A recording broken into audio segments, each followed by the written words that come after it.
La chronique Votre pharmacien de famille est une présentation du Uniprix Leclerc et Coulombe de Sainte-Marie. On parle d'hémorroïdes avec Isabelle Leclerc. Bonjour Isabelle. Allô Sylvain? Ma mère, elle me disait souvent quand j'étais petit de ne pas m'asseoir sur un endroit froid parce que je pourrais avoir les hémorroïdes. Est-ce que c'est vrai? Plus ou moins. Je dirais qu'il y a d'autres causes pas mal plus fréquentes que ça, mais oui, il y a certaines personnes qui s'assoient sur du froid qui peuvent malheureusement souffrir d'hémorroïdes. Hémorroïdes, c'est plaisant à jaser. C'est très plaisant. Bien, parce que comme tu l'as dit dans l'autre chronique, tu rappelais aux gens que c'est assez tabou de parler de ça, fait qu'on en profite pour en parler.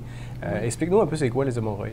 Dans le fond, les hémorroïdes, c'est au niveau de la base de l'anus. C'est des petits coussinets qui ont des veines à l'intérieur, qui sont là, qui ne servent pas à grand-chose, internes un peu externes.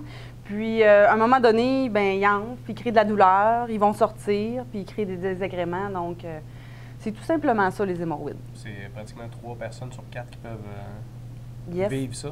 Fait que dans une vie, là, c'est pas mal certain. En tout cas, vous avez 75 des chances de souffrir d'hémorroïdes. Donc, c'est important de ne pas être gêné de venir voir votre pharmacien. OK. À partir de quel moment qu'on doit s'inquiéter et qu'on doit consulter?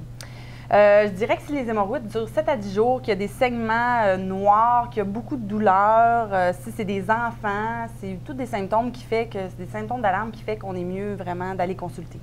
Sinon, bien, on vient voir le pharmacien puis on essaye de voir avec vous les causes de l'hémorroïde puis comment les soulager. Tu parles de causes dans la plupart des cas. La plupart du temps, c'est qu'est-ce qui cause ça?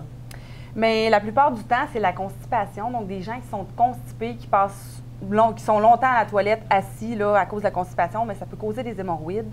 Diarrhée aussi, l'effet inverse peut causer les hémorroïdes. On a les sportifs aussi qui forcent beaucoup, qui peuvent faire sortir leurs hémorroïdes, ou les femmes enceintes après avoir accouché qui souffrent d'hémorroïdes. Donc, il y a beaucoup, beaucoup de causes. Qu'est-ce qu'on peut faire si ça nous arrive? Bien, si ça nous arrive, dans le fond, moi, souvent, je pose beaucoup de questions aux patients pour voir si c'est une fissure, si c'est beaucoup douloureux. Donc, il y a différents produits en pharmacie qui sont disponibles. Je vous dirais que si vraiment c'est juste une petite fissure, on peut y aller avec Anusol standard qui va juste permettre de venir mettre un baume sur la fissure, assécher un petit peu. Sinon, moi, mon meilleur choix reste toujours Anusol Plus. Dans le fond, le plus qui est à l'intérieur, c'est un anesthésiant. Un anesthésiant, ça va geler la surface de peau. Donc, quand c'est des hémorroïdes très douloureuses, avec un peu de fissure, Anusol Plus va être efficace. Et je l'ouvre toujours avec mes patients parce que je veux qu'ils voient ce qu'il y a à l'intérieur de la boîte. Donc, on va le regarder ensemble. Alors, tube de crème avec une petite canule. Le principe est, on met la petite canule au bout du produit. On en insère un peu intérieur et un peu extérieur, 3 à 4 fois par jour ou après chaque selle. Donc, c'est de cette façon-là que ça fonctionne. Il faut s'en appliquer généreusement? Pas nécessairement généreusement, sinon on va rester dégloutinant, ça ne sera pas plaisant. Donc, une petite quantité reste suffisante. Okay. On va un peu à l'intérieur, donc les suppositoires en tant que tels, la plupart du temps, on ne recommande jamais ça. Ça va trop loin, on le pousse trop profond, puis nous, on veut vraiment traiter les petits coussinets à la base de l'anus. Donc, suppositoire, c'est pas un bon choix. Mais en plus, ça doit rajouter un inconfort en plus, là. C'est sûr que c'est pas confortable. En plus de c'est ça, exact. Est-ce qu'il y a des choses au niveau de notre alimentation qu'on peut modifier pour nous aider? C'est sûr que modifier les habitudes de vie, c'est bon. Modifier l'alimentation pour éviter d'être constipé, c'est bon. Rajouter des fibres, entre autres. Donc, il faudrait rajouter 20 à 30 grammes de fibres par jour, graduellement, en buvant suffisamment d'eau pour régler notre problème de constipation. Mais il y en a des gens que ça ne fonctionne pas. Donc, pour aider à amollir les selles, on va souvent recommander un émollient, donc le Colas, le doxysate de sodium. Beaucoup de gens le connaissent à la maison, une petite pilule rouge. Ça aide à amollir, à faciliter la défécation. Donc, c'est plus facile d'aller à la toilette. Donc, on évite justement de faire ressortir encore là ou de créer des hémorroïdes. De changer un peu les habitudes de vie, comme tu disais, pas rester trop longtemps assis sur la toilette. Oui, c'est bien plaisant de lire une revue sur la toilette, mais malheureusement, il faudrait essayer d'éliminer ça le plus possible. C'est ça, c'est pas le temps de lire des grosses briques. Là. Exactement. Il y a d'autres petits produits, entre autres des tocs. Souvent, il y en a qui se plaignent de démangeaisons, de douleurs externes là, au niveau de l'anus. Donc ça, c'est des petites lingettes qui vont aider à apaiser, à assécher. Donc, il y en a qui utilisent ça en combinaison avec les crèmes.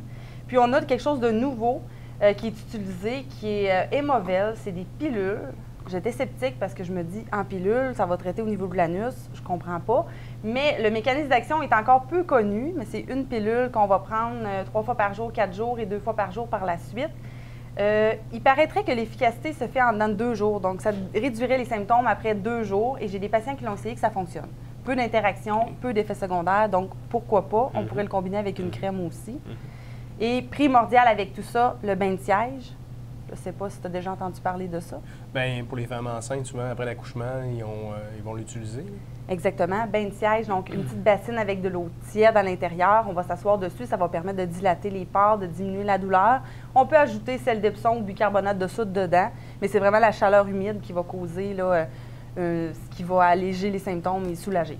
Préparation H, ça fait longtemps qu'on en entend parler. Puis est-ce que c'est quelque chose qui est efficace dans tous les produits que tu as présentés? C'est-tu assez efficace? Oui, c'est efficace. On a moins tendance à se retourner vers ces produits-là parce qu'on a de meilleurs résultats avec Anusol. Okay. Mais pourquoi pas? Il y en a qui contiennent aussi des vasoconstricteurs là, qui vont permettre de faire que le sphincter va être plus contracté puis diminuer les douleurs. Donc oui, les préparations H pourraient être un choix aussi. Si un enfant en fait régulièrement, est-ce on s'inquiète plus ou c'est...